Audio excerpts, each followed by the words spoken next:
Hello friends, book सफर या चॅनलमध्ये आपल्या सर्वांचं स्वागत आहे. मागच्या भागात आपण ऐकले की सेहमत खान हिचा मृत्यू होतो आणि समर खान आपल्या आईला भेटायला मलेरकोटला येतो. आता पुढे आपण सुरुवात करूया. तिथल्या स्थानिक लोकांना सेहमतच्या भूतकाळाविषयी अल्प माहिती होती. अनेकांना तर तिचा धर्मही निश्चितपणे माहीत नव्हता. तरीही ज्या पद्धतीनं तिनं महिलांच्या हक्कासाठी लढा दिला होता आणि त्यांना स्वाभिमान मिळवून देण्यासाठी मदत केली होती, त्यामुळे महिलांमध्ये तिला आदराचं, पूज्य आणि प्रेमाचं स्थान होतं. तिच्या वरपर्यंत असलेल्या प्रभावामुळे पुरुषही तिच्याकडे अत्यंत विस्मयानं पाहत असत. खेड्याचा सरपंचही तिला नेहमीच घाबरून असे, कारण तिच्या मदतशील, मर्यादशील, सौम्य, विनम्रबाह्य स्वरूपामधील तिचा कणखर निर्धार आणि तिची प्रखर, विलक्षण बुद्धिमत्ता त्याने पाहिली होती. गावातील कित्येक समस्या तिने ज्या नाविन्यपूर्ण पद्धतीने सोडवल्या होत्या ते पाहून तो थक्क झाला होता. ग्रामपंचायतीच्या विचारविनिमय करण्याच्या गटाचा ती अविभाज्य भाग होती. त्यांच्या सगळ्या समस्यावरचे उपाय तिच्याकडे तातडीनं तयारच असत. समर भराभरा चालत त्याच्या आजीकडे गेला आणि त्याने तिला उठून उभं राहण्यास मदत केली. त्याने तिच्या डोळ्यात खोलवर पाहिलं.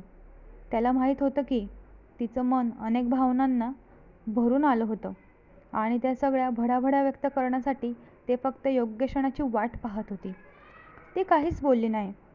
तिच्या चेहऱ्यावरचं स्मित आणखी रुंदावलं, परंतु तितक्यात झटकन तिच्या चेहऱ्यावरच्या दुःखाचं सावट गडद होत पसरलं.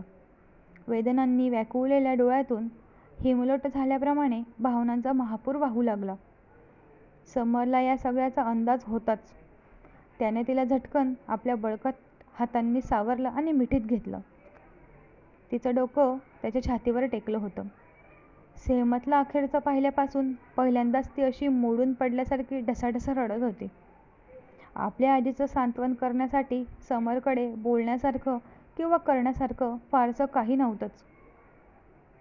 सत्य त्याच्या मनात झिरपलं होतं, पण अद्याप ते स्वीकारलं गेलं नव्हतं. त्याच्यातील सैनिकानं स्वतःच्या भावना बाहेर पडू नयेत यासाठी अत्यंत शौर्यानं स्वतःशीच लढा दिला. त्यानं आजीला वेताच्या खुर्चीवर बसण्यासाठी हळुवारपणे मदत केली आणि आपल्या हातातील तिचा हात बाजूला न करताच दुसऱ्या हातानं तिच्या शेजारीच दुसरी खुर्ची ओढून तो बसला. काही वेळ ते दोघंही तसेच बसून राहिले. त्यानंतर त्या वृद्ध स्त्रीनं समीरकडे पाहिलं. तिच्या दोन्ही डोळ्यात दुःखाचे डोह साचले होते. आपल्या थरथरत्या बोटांनी तिनं हळुवारपणे त्याच्या केसांवरून हात फिरवला आणि ती म्हणाली, "ती वर आहे, जा तिला पाहून ये." समरनं मान डोलावली आणि तो उठून उभा राहिला. घशात आलेला आवंढा गिळून तो म्हणाला, "थँक यू वडीमा." तो जिना चढून वर जात असताना ठाशीव, परिचितपणानं समर खानला वेढून टाकलं. त्या जागेतील इंच न इंचातून त्याच्या आईच्या उपस्थितीचा प्रतिध्वनी उमटत होता. दंतकथा बनून गेलेल्या भगतसिंग, राजगुरू, सुखदेव, रामप्रसाद, खुदीराम बोस यांची भली मोठी बाह्यचित्रं भिंतीवर होती आणि आतल्या बाजूला ती धाडसी स्त्री आपल्या पलंगावर चिरशांती अनुभवत पडून होती. अगदी तिची इच्छा होती तशीच ती अज्ञात जगात निघून गेली होती. अगदी हळुवारपणे दरवाजाचे पितळ हँडल ढकलून तिच्या शांततेचा कमीत कमी भंग करत आणि लष्करी शिस्तबद्ध चालीप्रमाणे ठाम पावलं टाकण्याची पद्धत झुगारून देत समर अगदी सावधपणे, अडखळत्या पावलांनी आत शिरला. भिंतीवर त्याच्या आईचं ब्लॅक अँड व्हाईट छायाचित्र लटकवण्यात आलं होतं. छायाचित्रात तिच्या चेहऱ्यावर असलेलं बुजर, लाजाळू स्मित जणू काही त्याच्याशी बोलत होतं. ते छायाचित्र पाहून तो चकित झाला.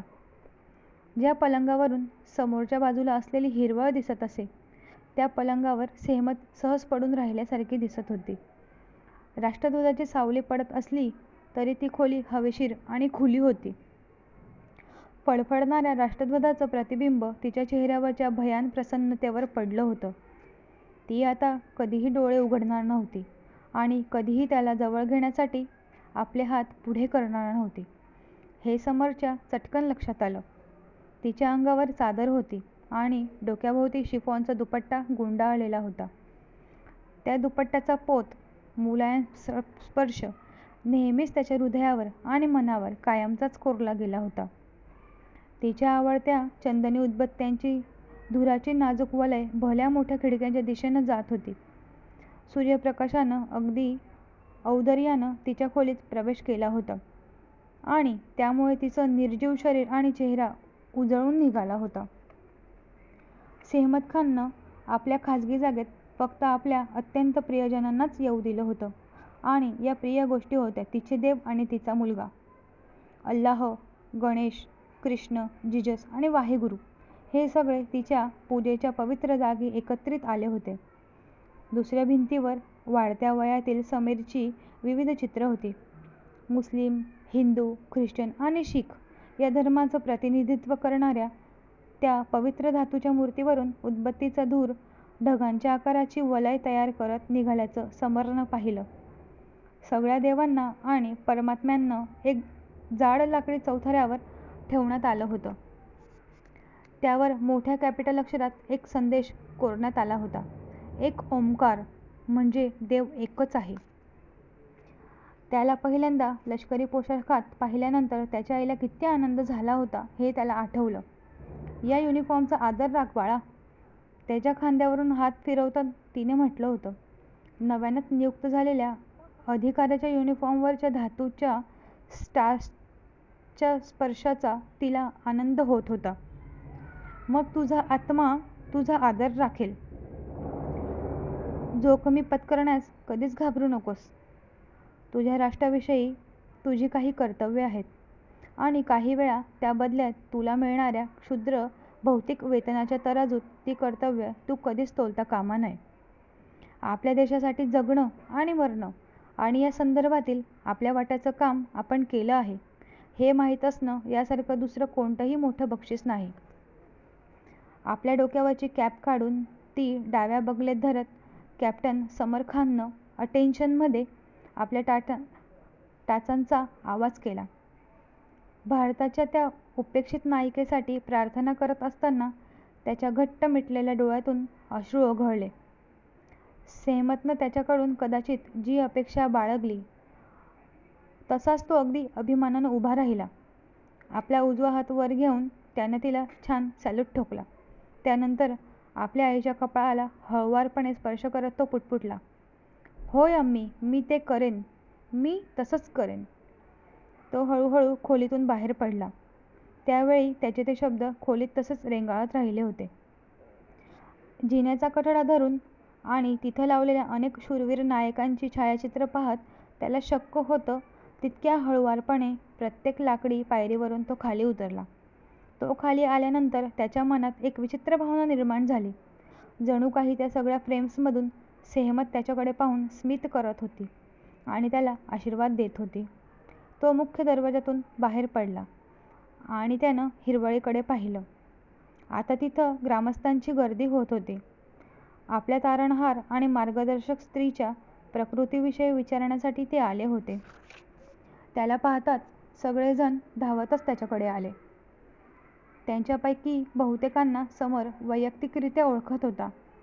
त्यांच्याबरोबर त्याचं बालपण गेलं होतं आणि त्यांच्या साध्या, भोळ्या, अजिबात गुंतागुंत नसलेल्या स्वभावामुळे तो त्यांच्यावर प्रेम करत होता. त्याला त्यांच्याविषयी आदर वाटत होता. त्यांची मनं त्याने वाचली होती आणि त्याच्या लक्षात आलं होतं की आता त्यांना सत्य सांगण्याची वेळ आली होती. पहिल्या रांगेत जागा पटकावण्यात यशस्वी झालेल्या स्थानिक राजकारण्यांशी कोणत्याही प्रकारच्या शिष्टाचाराची देवाणघेवाण न करता तो काही पावलं मागे गेला आणि पोर्टिकोच्या पायऱ्या चढून वर गेला. त्यानंतर गर्दीकडे वळून त्यानं हात जोडून नमस्कार करून त्यांचं स्वागत केलं. प्रिय ज्येष्ठांनो आणि मित्रांनो, त्यानं बोलण्यास सुरुवात केली. माझी आई सेहमत खान ही सर्वसामान्य व्यक्ती नव्हती. देशहिताचं संरक्षण करण्याचं एकमात्र ध्येय घेऊन जगलेली ती एक सैनिक होती आणि आज सकाळी मृत्यू येईपर्यंत तिनं हे कार्य सुरूच ठेवलं होतं.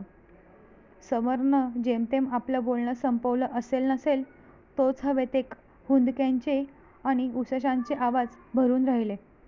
अनेक जण एकमेकांकडे अविश्वासानं पाहत राहिले. समरकडे पाहणारी तेजखान त्याच्या शब्दानंतर मटकन खालीच बसली. ती कसाबसा आपला तोल सांभाळण्याचा प्रयत्न करत होती. निसर्गाची ही निर्दयी अनिश्चितता दूर करणारा चमत्कार घडावा या इच्छेनं तिने आपले डोळे मिटून घेतले. जणू काही एखादी सूचना मिळाल्याप्रमाणे गर्दीतील लोक खाली बसले. समरनं दिलेल्या बातमीमुळे ते सुन्न होऊन गेले होते. आता त्यांना आणखी जाणून घेण्याची उत्सुकता लागली होती. गुडघ्यावर बसत ते किंचित पुढे झुकले आणि कानात प्राण आणून त्याचा प्रत्येक शब्द ऐकू लागले. एखाद्या सूक्ष्म रेषेनं विभागणी केल्याप्रमाणे आपापल्या मुलांना घेऊन महिला एका बाजूला बसल्या आणि त्यांच्यापासून थोडं अंतर सोडून पुरुषही बसले. त्यांचे डोळे ओलावले होते. काही जण हुंदके देत होते. सेमत ही त्यांची मसीहा होती. ती नेहमीच त्यांच्या पाठीशी राहिली होती आणि तिनं त्यांच्या आयुष्यात आणि मलेरकोटलामध्ये स्थित्यंतर घडवून आणलं होतं. तिनं तिथं वास्तव केल्यापासून ते गाव अधिक स्वच्छ बनलं होतं. सरकारी यंत्रणेला सामुदायिक स्वच्छता प्रक्रियेसाठी मोठी गती द्यावी लागली होती. पुन्हा पुन्हा तुंबणारं सांडपाणी सुरळीतपणे वाहू लागलं. नियमित कालावधीनंतर सातत्यानं खंडित होत राहणारा वीजपुरवठा सुरळीत झाला आणि अगदी स्थानिक दारूची दुकानंही आपापला व्यवसाय करत असताना ठराविक वेळच उघडी राहू लागली. स्थानिक अधिकाऱ्यांना तिचं नेमकं काय स्थान होतं हे समजत नव्हतं, परंतु तिच्या भोवती असलेल्या गूढ वलयाविषयी ते जागरूक होते. त्याचं कारण असं होतं की सेहमत कधीच पुढे आघाडीवर येऊन काम करत नव्हती. सर्वसामान्यपणे लोकांना आणि विशेषतः स्त्रियांना आपल्या शेजारीच राहणाऱ्या या स्त्रीनं आपल्याबरोबर आणलेल्या महत्त्वाचं आणि तिच्या प्रभावानं भान आलं होतं. तिचा विनम्र, आपुलकीचं आणि तत्परतेने मदत करण्याचं वागणं त्यांच्या हृदयाला स्पर्श करून गेलं होतं. स्थानिक बाजारपेठांना, निवासी भागांना, आरोग्य केंद्रांना आणि शाळांना ती सहजपणे भेटी देत असे आणि त्यावेळी तिथे असलेल्या समस्या दूर करण्यासाठी विविध अधिकारी झटू लागत. गरजेच्या वेळी तिच्याकडून कर्जावर मिळालेल्या पैशामुळे अनेक महिला तिच्याशी कृतज्ञ होत्या. ते कर्ज त्यांनी तिला कधीही परत केलं नव्हतं. अशी कर्ज माफ करण्यासाठी सेहमत ओळखली जात होती. हवेलीवरचा झेंडा पुन्हा एकदा फडफडला. त्या आवाजानं समीर पुन्हा एकदा आठवणींमध्ये हरवून गेला. त्या आवाजानं त्याच्या आईच्या वैभवशाली भूतकाळाची आठवण काढण्यास त्याला मदत झाली होती. त्यापैकी काही गोष्टी त्याला तिच्याकडून आणि काही इतरांकडून समजल्या होत्या. एका बुद्धिमान गुप्तहेराचं आयुष्य म्हणून तिच्या आयुष्याचे ते सगळे तुकडे तो आता एकत्र जुळवू शकत होता.